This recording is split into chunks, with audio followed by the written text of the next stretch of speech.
قیامت بشتره بده کې دوه قسمه دلایل دي یو قسم د دلایل دي چې هغه نقلي دي قران او سنت او د محمد رسول الله صلی الله علیه وسلم د ملګرو هغه نشاندهي کړی دي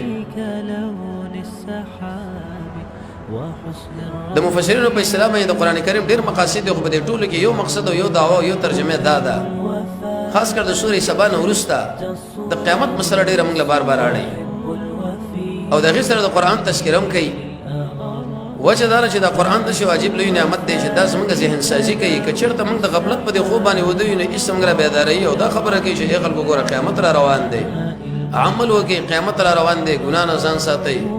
قیامت را روان دی هغه کارونه وکي چې باقي باندې الله رسول خوشاليږي قیامت را روان دی دا هغه شی نه ځان ساتي چې زموږ الله رسول په خبر کیږي تذکرہ ده بار بار موږ له یادې او دې ویل چې رب العالمین رحمه دا زجرونه د دې مفسرینو په اصطلاح باندې هغه شیونه دي چې يخوف بها عباده الشاردين الله عز وجل په دې باندې هغه بندگان یری چې هغه سرکش دي هغه وران دي هغه کې مرز دي یو ټک دی وبشه ورته د لار لراولي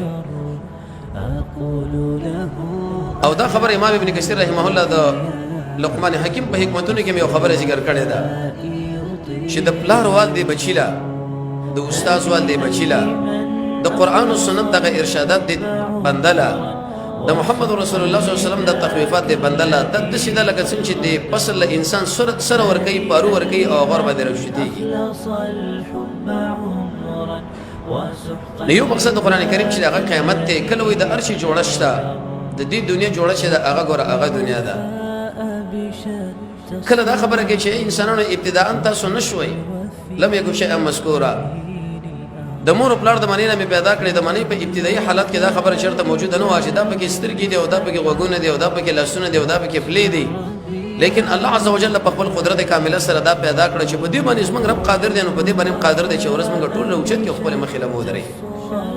دا به منی د زموږ د عقل تقاضا هم ده